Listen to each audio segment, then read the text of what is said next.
But blueberries are out of season. You should rotate them with something citrusy and equatorial, like a pomelo. You sure do know a lot about horticulture, David Duchovny.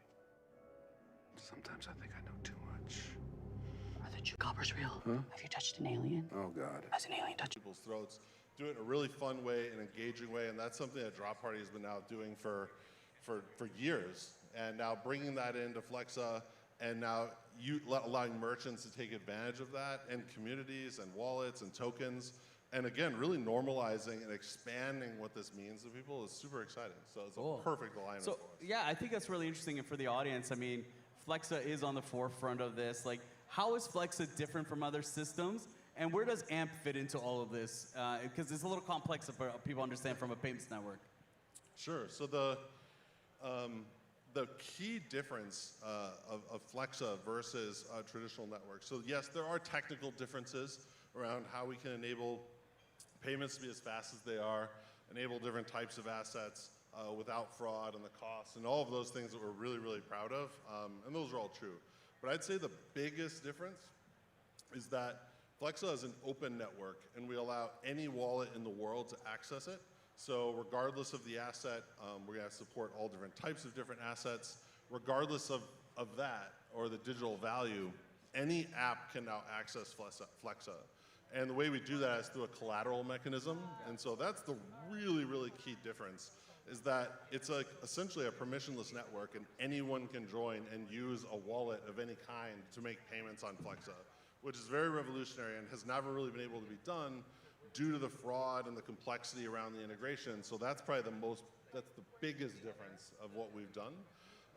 And to enable that, now the new technology through collateral, that's what we put together as a collateral token. It's called AMP, and we built that over the course of a few years, and now that is literally the mechanism of like the lifeblood of how this all works. And so not only do people then stake AMP to be able to access and use Flexa at like the wallet level, but then there's rewards generated for merchant fees that then give all the incentive for people to additionally stake, which has just created this really nice flywheel of people now using Flexa. And one really important thing is that an end consumer or user doesn't need to know any of this. So if you just want to make payments as simple as you saw right in the video, that's it. Like, so all the stuff I just sort of talked a little about and trying to make it simple, end user does not need to know any of this. They don't need to know about a token. They don't need to use a token, nothing else like that. The economic system is very kind of separate. That's really cool. I think one of the cool things is that Flexa is powering all the payments with Ani. And I think a lot of people want to know, who's spending crypto? Like, what's the most spendable asset on Flexa today? Like, what are you finding from your data?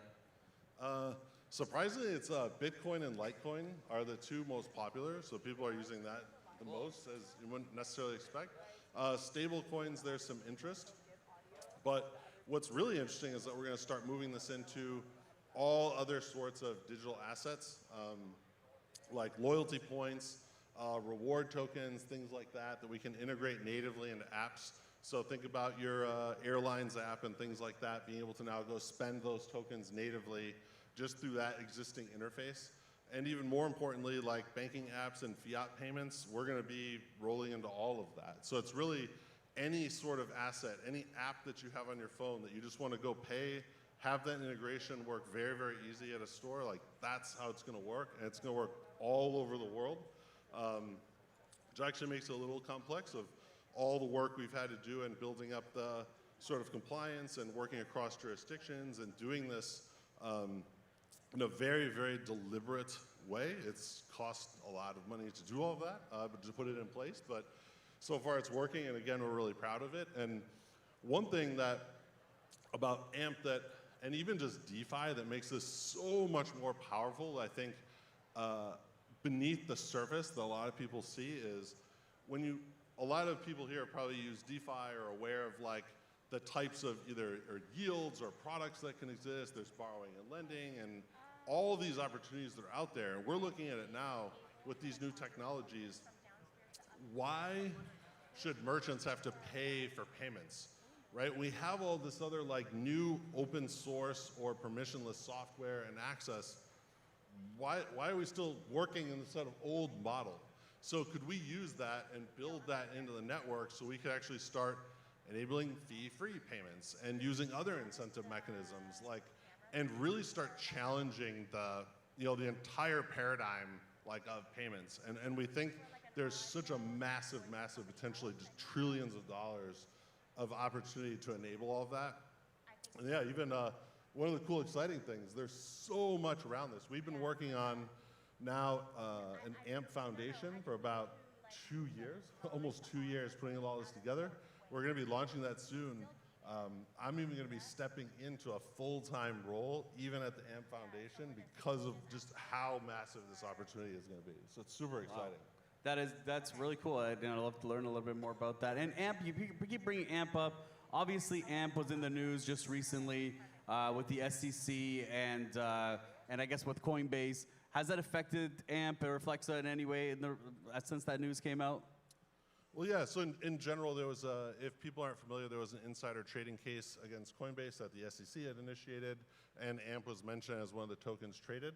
So in general, I mean, we're doing exactly what we're doing, right? So we know exactly what we're building. Our roadmap is exactly the same. We're charging out exactly, in every jurisdiction. All of our plans are 100% the same. And then as a part of that, we're just having ongoing conversations, and we're going to work with whatever entity makes sense to just ensure that we're always in a really good place. And that's how we built our business from day one. And so nothing's really changed from that perspective. Yeah, no, that's really interesting you say that. I mean, sometimes the headlines don't capture all the details of these things that are happening for sure, right? And you've been around for a really long time. You've been through, I guess, is this considered bear market 3? Or are we on bear market 10? Either way, you've been through a lot of bear markets. We're in bear market right now, per se. Where do you think it's all going? What's your prediction for the future? And where do you think we're going to be? Give me one prediction. What's the Bitcoin price in December? After you tell me, what do you think it's all going? Did you ask for my futurist prediction? Yes. What is your futurist prediction? Well, I will say, so one thing that at least I've looked at and I've seen, because I mean, I've been involved in this where if I were to talk about people, I mean, people still think that we're all crazy. We talk about Bitcoin and other cryptos, but I went through all of that phase where I could still remember Googling Ethereum and getting 0 results, right? I mean, that's living through all that where we are today is just completely bizarre that it's gotten anywhere near as big as it could be, which is also really interesting too. Everyone talks about DeFi summer, right, last year. I actually think there's a whole new DeFi summer 2022 right now that people have sort of not necessarily paid attention to as there's been this whole meltdown. Right? All the DeFi stuff worked.